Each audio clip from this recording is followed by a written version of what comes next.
Friends, welcome to the channel. Police எஸ்ஐயோட பைக்கை ஒரு ஆள் அவசரமாக எடுத்துன்னு ஓடிடுறான்.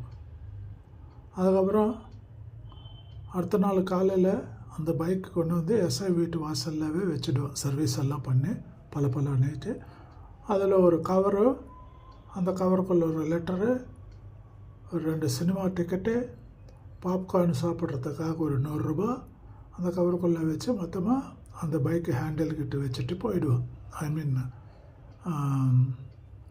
அதான்.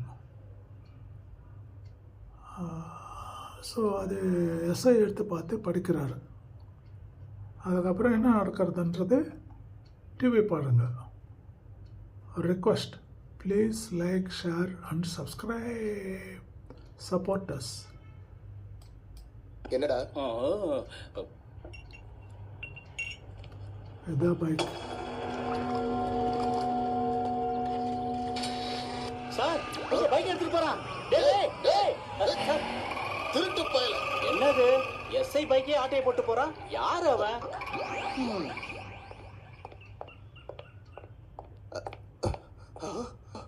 ஏண்டி ஜமீரா, இங்க பாரு நம்ம பைக்.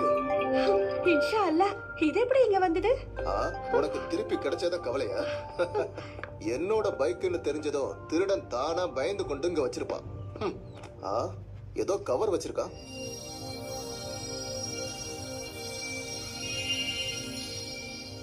சார், நான் ஒரு திருடன் கிடையாது. என் பொண்டாட்டிக்கு ஆக்சிடென்ட் ஆனதுனால இந்த வண்டி அவசரமா எடுத்துட்டு போக வேண்டியதாயிருச்சு சார்.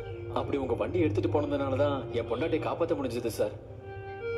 ஐயோ பாவம். நான் செஞ்ச இந்த தப்புக்காக இந்த லெட்டர் கூடவே உங்களுக்கு ஒரு சின்ன கிஃப்ட் வைக்கிறேன் சார்.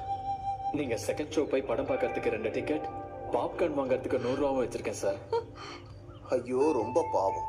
பொண்டாட்டிக்கு ஆக்சிடென்ட்ங்கும் போது யாரா இருந்தாலும் திருடதான் செய்வாங்க. நான் கூட வழக்கமான திருடன் நினைச்சிட்டேன். சரி, நான் வர்றதுக்குள்ள ரெடி ஆயிரு. இன்னைக்கு நாம சினிமாக்கு போக போறோம். சரியா? வரேன்.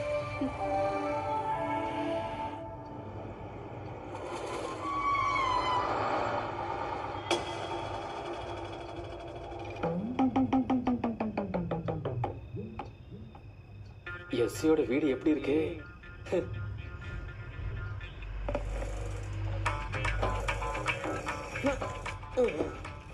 என்ன அது? பார்த்தா தெரியலையா? வீடு ஷிஃப்ட் பண்ணிட்டு இருக்கோம். எஸ்ஐ சாருக்கு பனிஷ்மெண்ட் ட்ரான்ஸ்ஃபர். டியூட்டி டைம்ல சினிமா பார்க்க போனதுக்கு. ஓஹோ, அதுவும் சரிதான். ஏன்னா அந்த ஆளு கொஞ்சம் திமிரு பிடிச்சவன் தான். அவனுக்கு ஒரு பக்கத்து வீட்டுக்காரன். டேய், ஏதா மறந்தாலும் கேஸ்